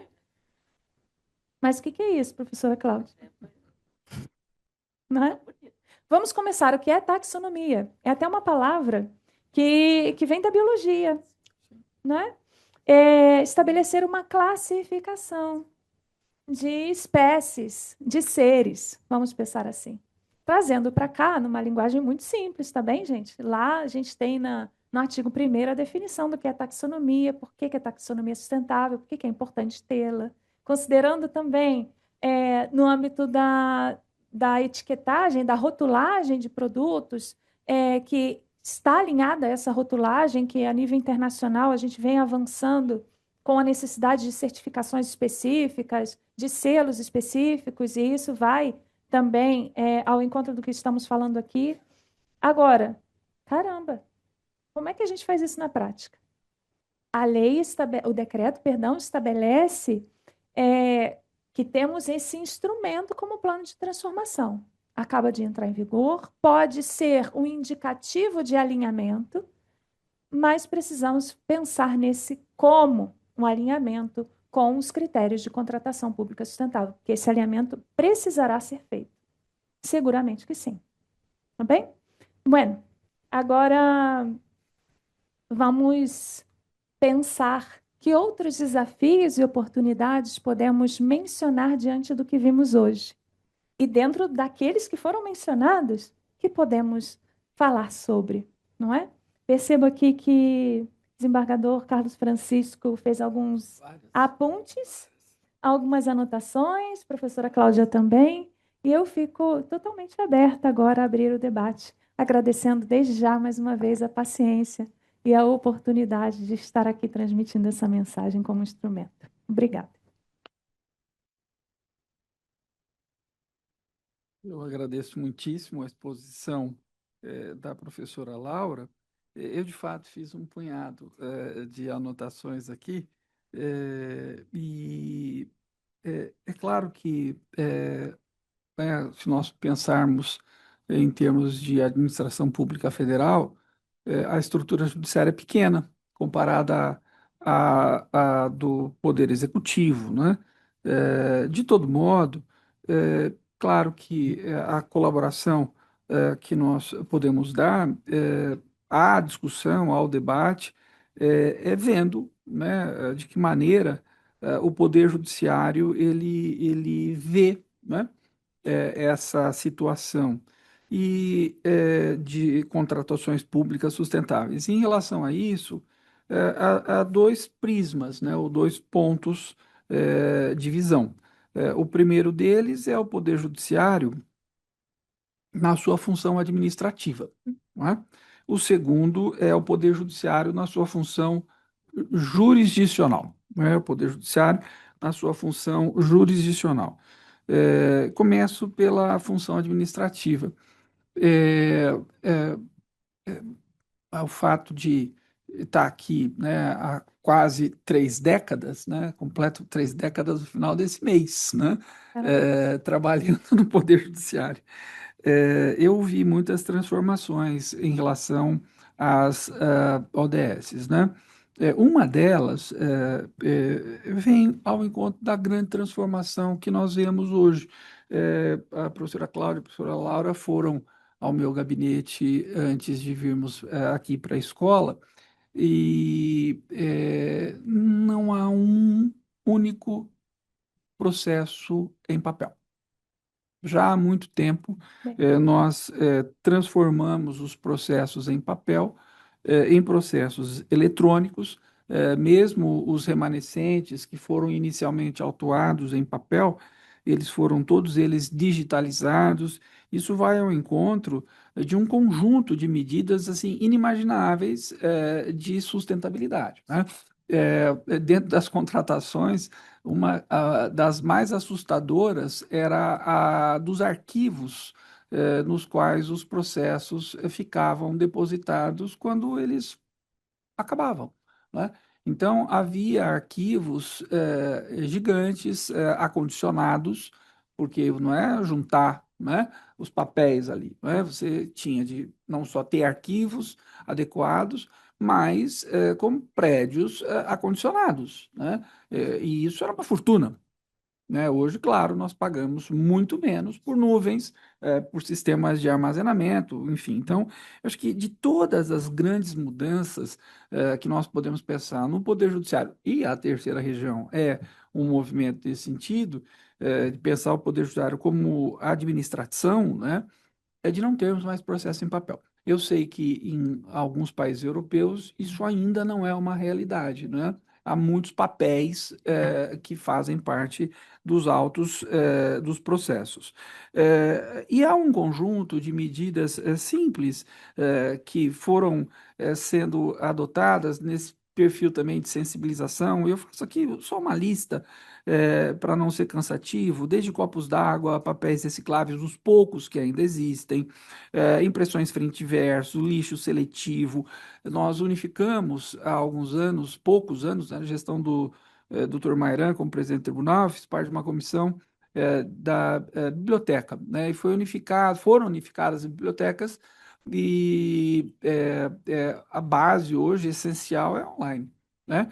Aliás, recentemente, na comissão de concurso, a um determinado instante, precisávamos oferecer um código para os candidatos, né, enfim, que quiseram consultar, ou precisavam consultar, enfim, durante as provas orais, e foi difícil achar um vade-mecum, né, físico. Tem, né, mas significa uma mudança de perfil, né?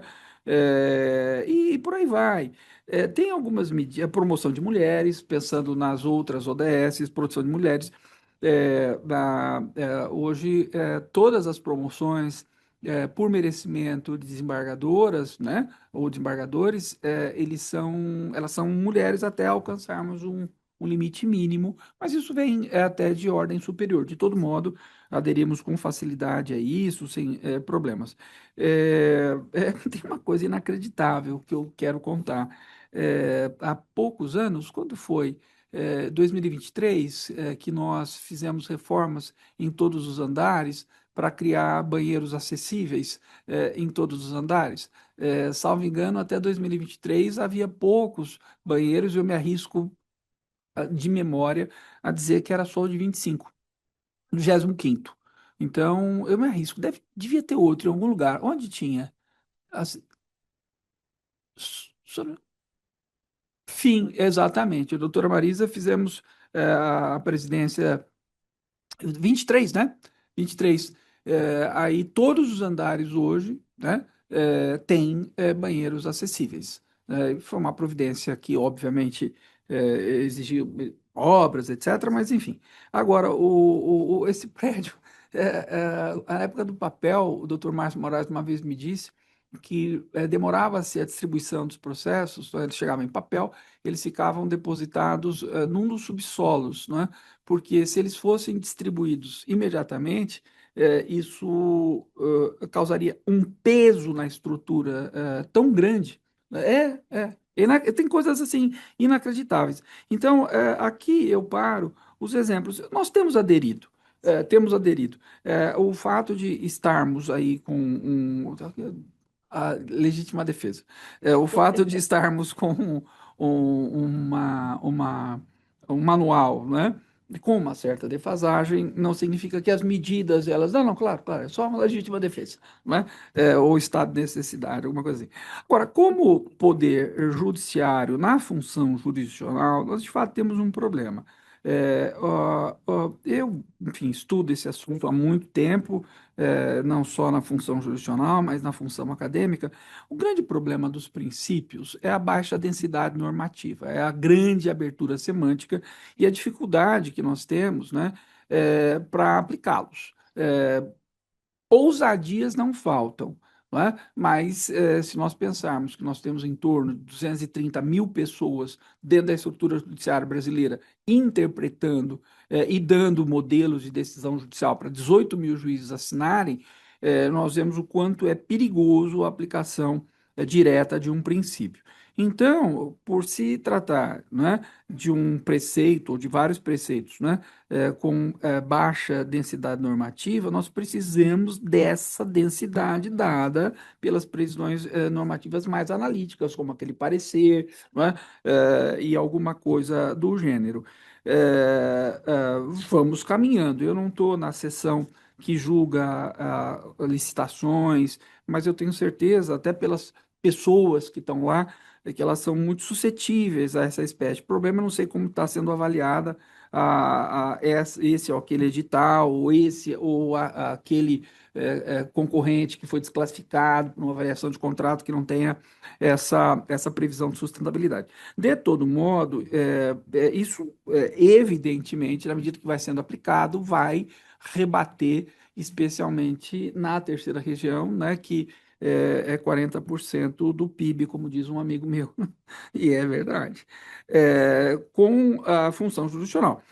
Tem uma ferramenta que eu tenho pouquíssima simpatia, porque ela é muito mais voluntarista do que real, que é o processo estrutural, né? O mundo parece que pode ser resolvido com 3 ou 4 ações, né? Então temos até um processo estrutural cheio de boa vontade, evidente, disso não há dúvida, para combater a miséria.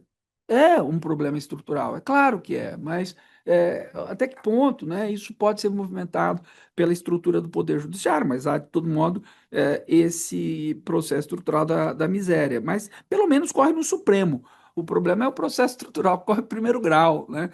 Aí já tumultua muito. Mas isso é possível monitorar a aplicação dessas medidas até, né? Como tudo é processo estrutural, também por um processo estrutural. Eu só complemento um ponto, professora Laura, a professora Cláudia conhece bem esse assunto, e nós estamos tentando, como é que se diz uma palavra educada, né? Estamos tentando cooptá-la, né? Ou, de todo modo, carregá-la para o nosso grupo de pesquisa. Aí já é uma outra atividade que eu tenho, que é a atividade acadêmica. Nós estamos no 4º ano, na terceira fase do nosso projeto, estudando segurança jurídica coletiva, né? Fizemos um remanejamento de ideias, a partir da qual a segurança jurídica coletiva é uma face da segurança jurídica, e ela tem algumas sustentações ou alguns pilares, né? Mas basicamente a solidariedade, né? Solidariedade intra e intergeracional, e aí um conjunto de discussões, inclusive do próprio Ranjonas, que nós utilizamos e tal, mas, sobretudo, essa nossa pesquisa ela sai do foco ambiental. Então, quando nós pensamos em sustentabilidade, que nós apresentamos o nosso projeto como um postulado, não exatamente como um princípio, porque eu tenho uma dificuldade para ver um viés axiológico ou deontológico na sustentabilidade. De todo modo, é um postulado indispensável, etc. Mas nós pensamos isso em planos de previdência, de seguro, e nessa terceira fase do nosso projeto, nós estamos estudando justamente a jurisprudência das crises na Espanha e em Portugal. É a terceira etapa, temos verticalizado um pouquinho, com várias perguntas, etc., e com alguma produção bibliográfica. Daqui a pouco nós vamos ver as estratégias para amarrá-la a esse nosso grupo. Eu falei um bocado, E eu pergunto se a professora Cláudia... Tem perguntas aqui, né? Alguém quer fazer alguma observação aqui presente? Pela internet? Não temos, então eu convido a professora Cláudia, que fez mais anotações do que eu. Não, na verdade, eu não não suscitei aqui nas minhas anotações nenhuma pergunta propriamente dita. Eu tenho. Mas existem algumas questões que eu não me é mais tá ligado. Ele é suave. Mas eu me lembro, né, enquanto a professora Laura falava, aliás, primeiramente, queria agradecer muitíssimo a participação aqui nessa mesa, né, ao lado de dois grandes amigos.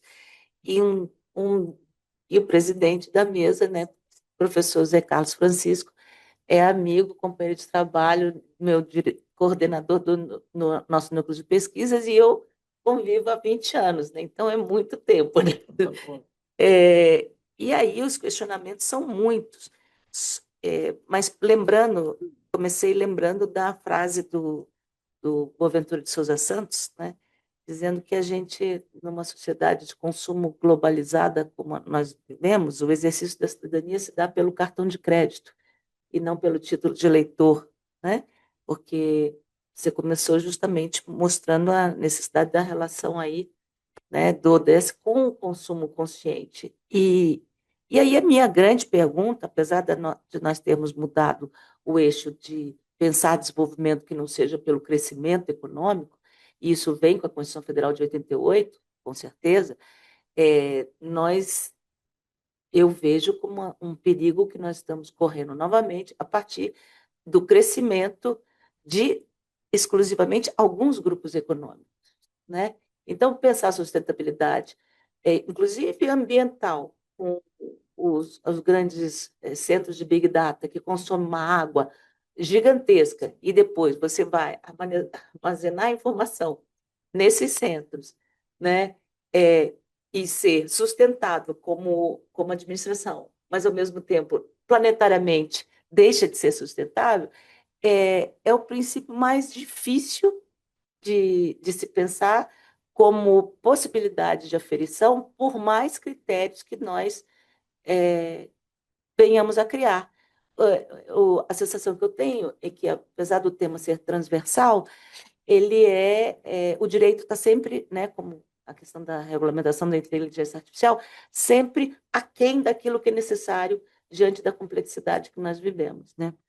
E aí, diante de tudo que eu anotei, lembrando também do ODS 18, né, que agora pensando que a igualdade racial passou a ser um ODS também, né? Então, a igualdade de gênero, a igualdade racial, pensando em termos sociais, fazem parte, na minha opinião, no Brasil, especificamente com relação à administração pública, de uma necessidade premente, como o professor Zé Carlos ressaltou, que faz parte aqui, né, da própria prática do tribunal, do Poder Judiciário, mas a gente ainda tem essa dificuldade maior, né, que está relacionado sempre com o ODS 1, que é a erradicação da pobreza, sem lembrar do processo estrutural, né, professor Zé Carlos, porque é meta de cada um, né? E, e aí eu fiquei pensando, né, como é que a gente alcança o primordial, que é a formação em sustentabilidade, a partir minimamente do acesso à informação. Eu não considero plausível, possível, infelizmente, que nós tenhamos um efetivo acesso à informação para que haja igualdade nas contratações. Isso se dá no plano privado, na minha área técnico-jurídica de consumo, e mais se dá no plano de questionamento mais filosófico e sociológico do direito hoje, porque numa sociedade que nós temos a informação controlada, essa informação não existe, né? Quer dizer, ela existe, mas ela é manipulada. E aí os critérios de aferição depois dos próprios relatórios apresentados de sustentabilidade, eu fico me perguntando quem fará o controle. Eu me lembro de uma época que eu também fiz parte da administração pública, né, na Agência Nacional do Petróleo. Eu me ficava, eu ficava muito preocupada com os processos de certificação que a gente tinha, né, da ISO 9000, que você propõe aquilo que você vai contratar, o que que você vai fazer, e aí você certifica que você cumpriu com aquilo que você mesmo se propunha.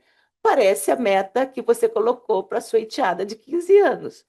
É um começo? É um começo, é um exercício, mas é pouco, muito pouco, assim, para uma menina de 15 anos, sim, mas para a administração pública, eu acho complicado. E aí eu fiquei pensando, né, como é que a gente faz para atualizar os manuais, né, e qual é o nosso papel aqui, né, na formação e sustentabilidade dos gestores de todos os contratos da administração pública, né? É, passou a ser um papel apenas para se tornar um dever, né? Que é isso que eu entendi pela exposição, que eu fico muito agradecida de ter ouvido, porque eu desconhecia, né? Apesar de termos conversado de manhã, né, professor Lau? Então, são essas reflexões. Eu acho que é só para, como diz Michel Alcoforado, eu vim aqui para bagunçar em vez de responder, né? Não, Sim. claro. Muito obrigada, professora. Foi ótimo esse histórico até chegar no mais específico, né, da normativa, dos decretos, dos guias. E refletindo sobre os comentários do Dr. Carlos Francisco, da doutora Cláudia Márcia Costa, eu fiquei pensando sobre a densidade normativa do princípio da sustentabilidade e também como conseguiríamos que o arcabouço normativo internacional pudesse ser incorporado de uma maneira mais crítica e prática, talvez, na aplicação do direito no Brasil, né? Então, eu estou lembrando da DPF 708, em que o ministro Barroso, que era relator, mas foi toda a composição do STF, decidiu que o Acordo de Paris tem status supralegal por ser um tratado internacional de direitos humanos e que deve ser incorporado no ordenamento dessa maneira, né? Então, a minha resposta, pergunta, que acho que é uma reflexão também aberta, seria como trazer mais densidade normativa ao ordenamento jurídico brasileiro a partir dessa construção internacional, não só do Acordo de Paris, mas também dos tratados internacionais de direitos humanos. Muito obrigada. Como você se chama? Vanessa. Vanessa, muito obrigada. Olha, eu começaria com a ideia de que, parafraseando o lema da Agenda 21, que acabou que eu não mencionei, que é pensar globalmente, atuar localmente. Ou seja, o acesso à informação adequada, como muito e criticamente muito bem mencionou a professora Cláudia, começa com uma visão transversal, atual, de todas as possibilidades que o direito internacional nos traz. Esse é o primeiro ponto. Agora, ter essa visão não é suficiente se não alinhamos e adequamos a cada realidade. E quando pensamos em densidade normativa, necessariamente pensamos em como aquela norma faz sentido para o contexto social, ambiental na qual ela está inserida, para que não fique no vazio. Num vazio não só em termos interpretativos, mas especialmente de eficiência, não é? Então, eu começaria por aí, sem fechar o debate, pensar que necessitamos, e que bom, estamos avançando no sentido de estar alinhados com o cenário internacional, incorporando esses marcos de referência, e agora o X é como convertemos esses marcos de referência alinhados à nossa realidade em algo que possa ter efetividade? Não tenho resposta, mas acho que o caminho é o necessário alinhamento, né, preconizado na Rio 92, e que de fato surge efeitos muito positivos inclusive no desenvolvimento, especialmente no desenvolvimento de políticas públicas, tá bem? Dou exemplo de agendas 21 locais, agendas 21 escolares, agendas 2030, só para citar os dois marcos de referência que eu mais dei ênfase aqui, Vanessa, e que vêm sendo aplicados a nível regional ou local de forma muito satisfatória. Então, dentro de normas regionais e locais que eu me refiro. Então, acho que começaria por aí. Perfeito. Posso acrescentar uma coisa?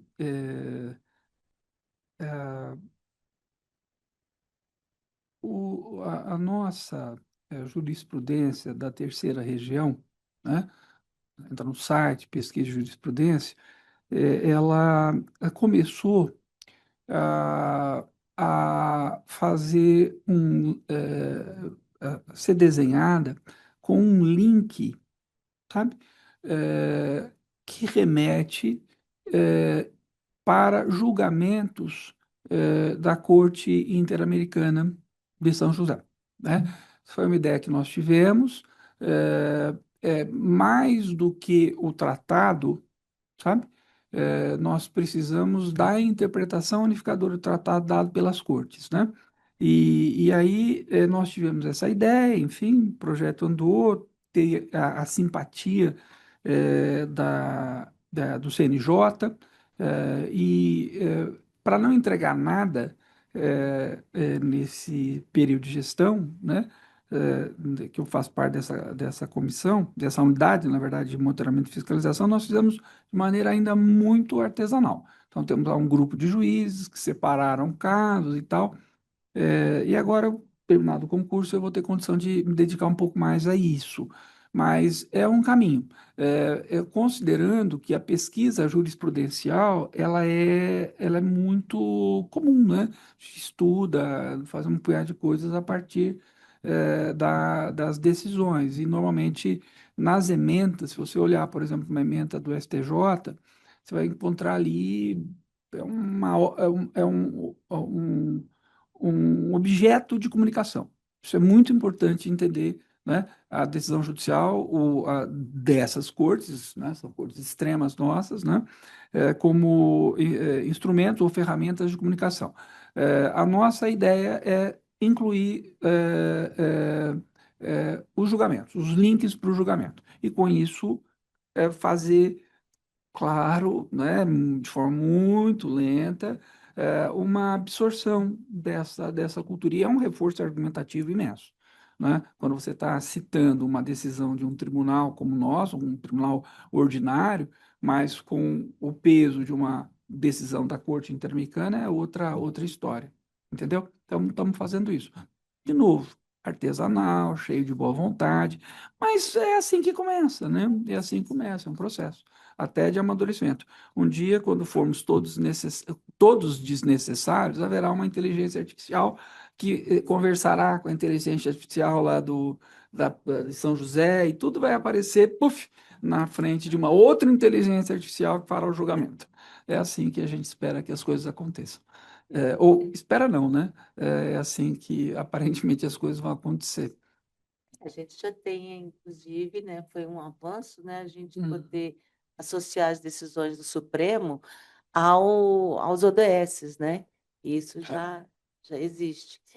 Então, isso para mim, pensando como estudante de direito e da área de constitucional e pensando como professora, é maravilhoso para a gente poder, inclusive, trabalhar com os alunos, né?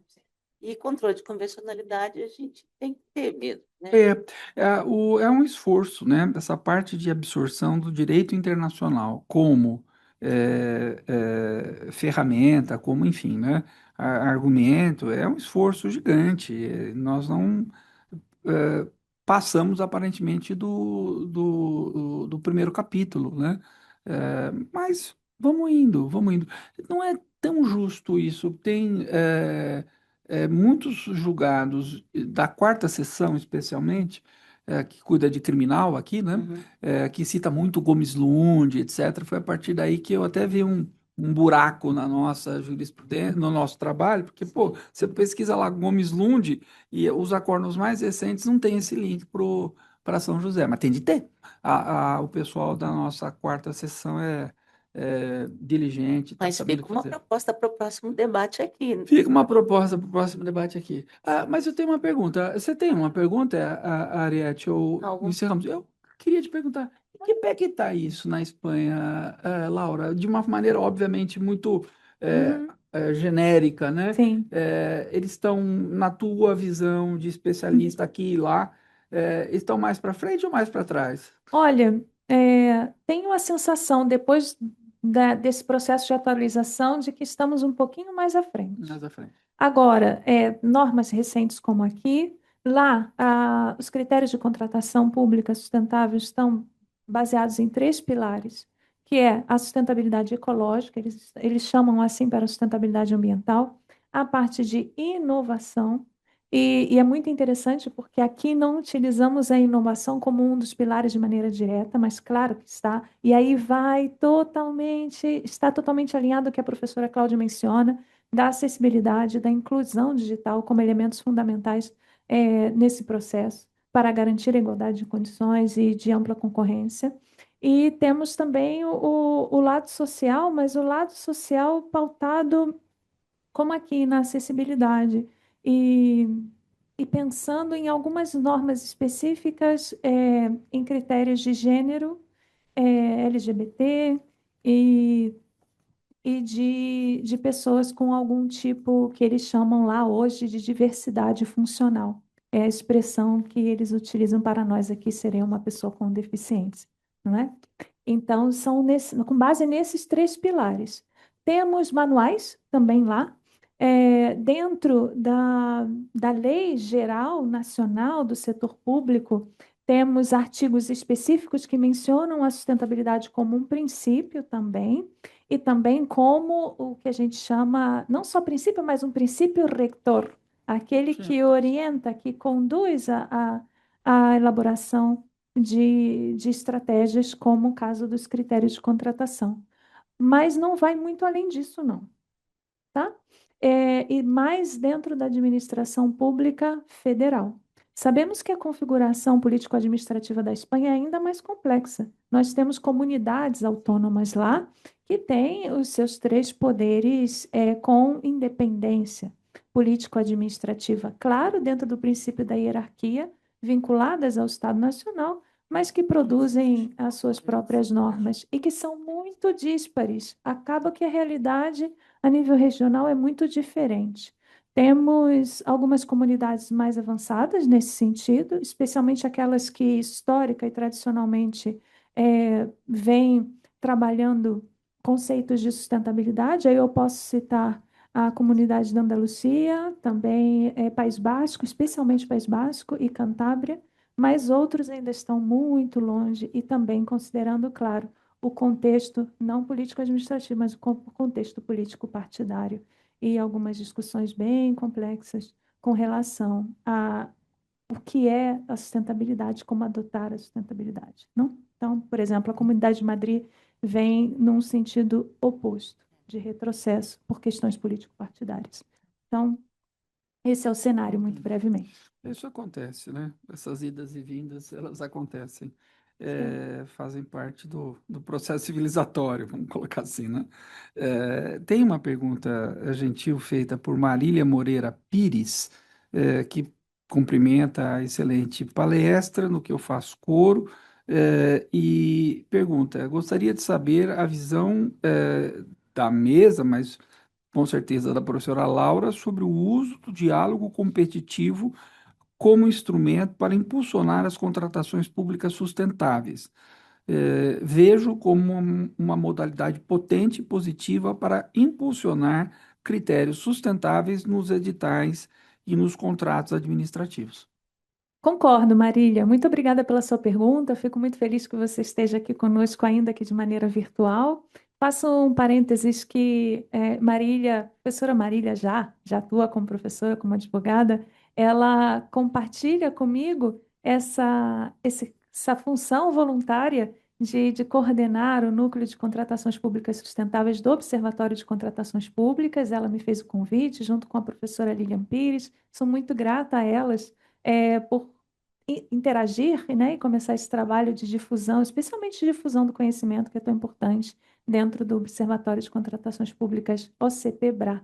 E aí já deixo o convite para que vocês conheçam o observatório, é muito fácil encontrar na internet. Bem, vejo com muito bons olhos, Marílios, eu totalmente de acordo. Pensar que o diálogo competitivo, dentro, especialmente dos estudos preliminares, como forma de conhecer o mercado, é algo que eu vejo com muito bons olhos também. Acredito que esse é um passo prévio fundamental à consolidação daquilo que a gente espera como critérios reais e que garantam a efetividade de práticas de sustentabilidade. Vejo com muito bons olhos, é uma novidade, uma inovação da lei de licitações, como modalidade licitatória, e vejo, sim, com muito bons olhos. Muito obrigada pela pergunta.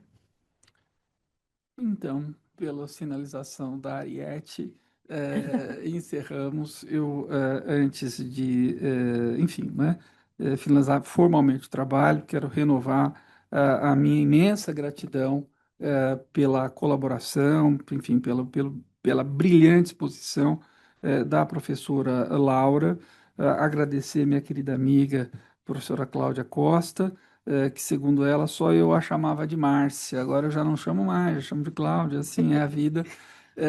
Agradeço também a todos e todas que participaram à distância e presencialmente, aos meus amigos de COP de Cruz, da EMAG e, sobretudo, a doutora Marisa Santos, diretora da EMAG, pela oportunidade enfim, aproveitarmos a experiência da professora Laura.